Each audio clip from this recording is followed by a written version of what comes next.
Vincent Macaigne, bonjour. Bonjour. Vous assistez à plusieurs projections de votre film pour le réconfort. Ouais, Est-ce que ça se passe bien jusque-là? oui, très bien. Ouais. Il y a des discussions assez vives, assez intéressantes.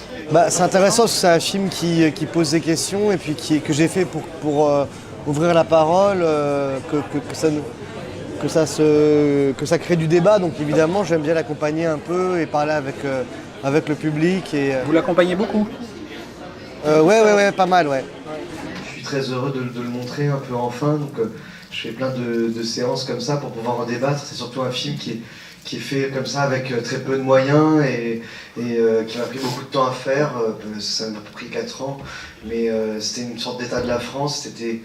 Vous allez voir, il y a des moments où c'est un peu violent, où il y a des engueulades, mais j'avais essayé de travailler sur le film pour que le public se sente un peu divisé en lui-même, quoi, que ça le fasse réfléchir pendant. Donc je trouve ça intéressant de pouvoir en débattre après. Donc si vous n'avez pas trop de trucs à faire après le film, on aura je crois 15-20 minutes, 20 minutes, comme ça, pour discuter tous ensemble. Le format carré, c'est très déconcertant au cinéma d'avoir un format comme ça. C'est pas vrai parce que c'est la création du cinéma, c'est un format de la création du cinéma et c'est un format qui est assez noble parce que c'est le format du portrait. Et du coup, j'avais vraiment envie de faire des portraits des acteurs.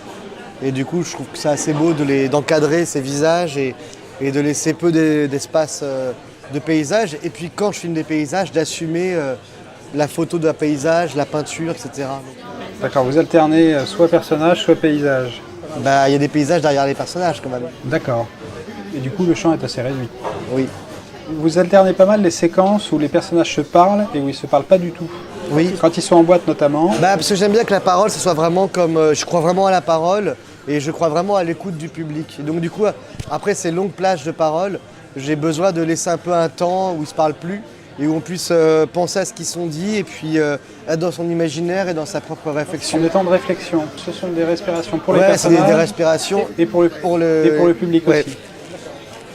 Le vrai travail que j'ai voulu faire, c'est j'ai voulu qu'ils crient pour pas que ce soit des gens intelligents qui sont en train de disserter avec intelligence sur le monde et qui le regardent, mais je voulais que ça soit viscéral et je voulais surtout pas que ce soit que la pensée vienne d'une manière intelligente, mais qu'elle vienne d'une manière organique.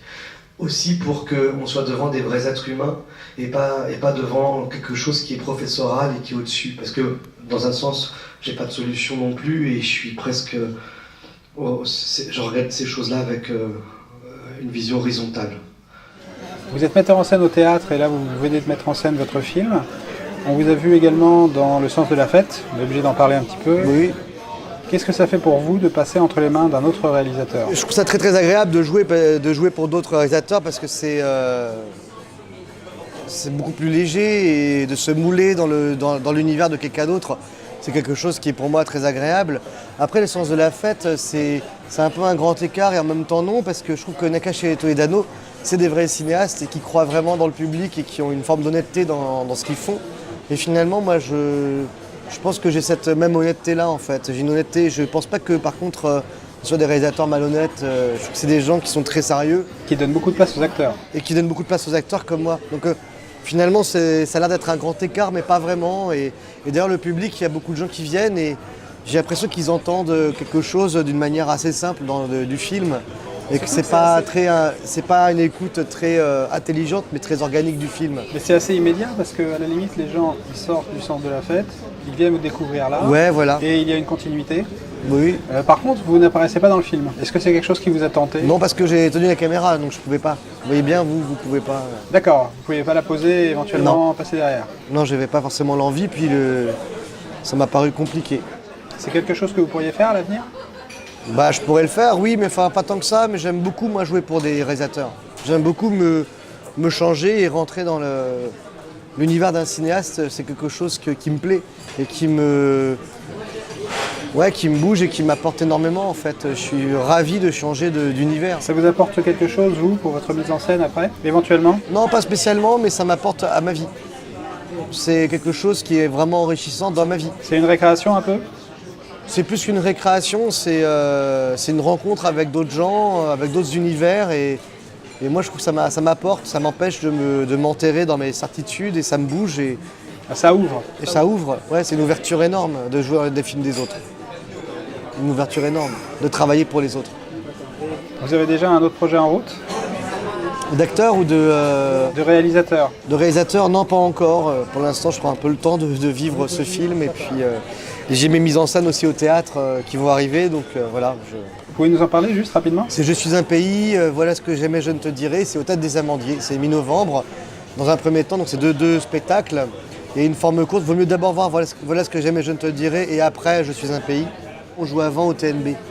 Donc au TNB qui est à Rennes.